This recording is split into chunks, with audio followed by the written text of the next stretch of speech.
Miss world పోటీల నిర్వహణకు హైదరాబాద్ సర్వాంగ సుందరంగా ముస్తాబోతోంది. 100కు పైగా దేశాల నుంచి వచ్చే అందాల భామలకు, విదేశీ ప్రతినిధులకు తెలంగాణ సంప్రదాయ పద్ధతిలో స్వాగతం పలికేందుకు అధికారులన్నీ ఏర్పాట్లు చేశారు. నేటి నుంచి విదేశీ ప్రతినిధుల రాక పెరగనుండటంతో ఎయిర్పోర్టుల్లో ప్రత్యేక లాంజులతో పాటు హెల్ప్ డెస్కులను ఏర్పాటు చేయడం జరిగింది. తెలంగాణ జరూర్ ఆనా నినాదమే ప్రత్యేక ఆకర్షణగా నిలవనుంది. మిస్ వరల్డ్ పోటీల్లో పాల్గొనేందుకు ఇప్పటికే కొందరు అందాల భామలు హైదరాబాద్కు చేరుకున్నారు. Miss Brazil Jessica, miss world CEO chairperson Julia Evelyn Morley, miss Canada Emma Dianna Catherine మొరిసన్లు విచ్చేశారు.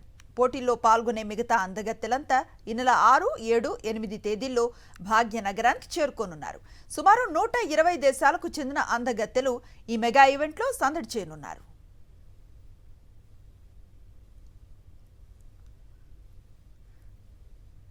హైదరాబాద్ గచ్చిబౌలి ఇండోర్ స్టేడియంలో ఈ నెల 10న జరగనున్న మిస్ వరల్డ్ మెగా ఈవెంట్ ప్రారంభోత్సవాన్ని అట్టహాసంగా నిర్వహించనున్నారు. సుమారు 120 దేశాలకు చెందిన అందగత్తెలు ఈవెంట్లో సందడి చేయనున్నారు. మిస్ వరల్డ్ పోటీలను వినియోగించుకొని పెద్ద ఎత్తున పెట్టుబడులను ఆకర్షించడానికి తెలంగాణ ప్రభుత్వం విశ్వ ప్రయత్నాలు చేస్తోంది. ప్రపంచం కళ్ళన్నీ తెలంగాణ వైపే అనే స్లోగన్ ప్రపంచం నలుదిక్కులా వినిపించేలా, గుర్తుండిపోయేలా తెలంగాణ ప్రభుత్వం ప్రణాళికలను సిద్ధం చేస్తోంది. తెలంగాణ సంస్కృతి, చరిత్ర, పర్యాటక ఆకర్షణలు, మెడికల్తో పాటు ఇతర ప్రత్యేకతలను ప్రపంచానికి పరిచయం చేసేందుకు ప్రత్యేక ఏర్పాట్లు చేస్తోంది ప్రభుత్వం.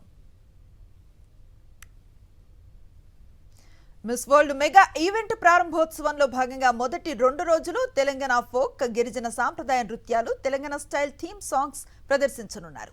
అలాగే ఈ నెల 12న హైదరాబాద్ సాంస్కృతిక వారసత్వ గొప్పదనాన్ని చాటి చెప్పేలా చార్మినార్, లాడ్ బజార్లలో హెరిటేజ్ వాక్ నిర్వహిస్తారు.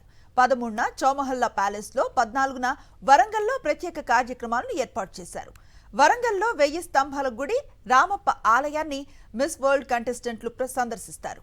ఇలా ప్రపంచం మొత్తం హైదరాబాద్ వైపుకు చూస్తున్న సమయంలోనే తెలంగాణ హెరిటేజ్ నలుదిక్కులా వ్యాపించేలా ఈ ఈవెంట్ను ప్లాన్ చేస్తోంది తెలంగాణ ప్రభుత్వం.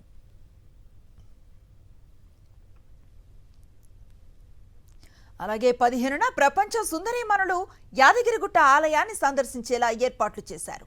ఇలా వివిధ కార్యక్రమాల్లో పాల్గొని 17వ తేదీన మిస్ వరల్డ్ పోటీలకు సంబంధించిన కీలకమైన రౌండ్లో గచ్చిబౌలి ఇండోర్ స్టేడియంలో మిస్ వరల్డ్ పోటీలను నిర్వహిస్తారు. ఆ తర్వాత ప్రపంచ అందగత్తెలంతా ట్యాంక్ బండ్ సందర్శన, సచివాలయ పర్యటన, శిల్పారామంలో జరిగే వివిధ కార్యక్రమాల్లో పాల్గొంటారు. పనిలో పనిగా ఉప్పల్లో జరగబోయే మ్యాచ్ను కూడా తిలకిస్తారు. ఆ తర్వాత ఈ నెల 31న మిస్ వరల్డ్ గ్రాండ్ ఫినాలే జరగనుంది. ఆ కార్యక్రమం తర్వాత జూన్ 2న రాజ్భవన్లో మిస్ వరల్డ్ విజేతలు, రన్నరప్లు, గవర్నర్ ఏర్పాటు చేసిన హైటీ కార్యక్రమంలో పాల్గొంటారు. ముఖ్యమంత్రి రేవంత్ రెడ్డితో పాటు పలువురు అధికారులు, ప్రజాప్రతినిధులు కూడా హాజరవుతారు.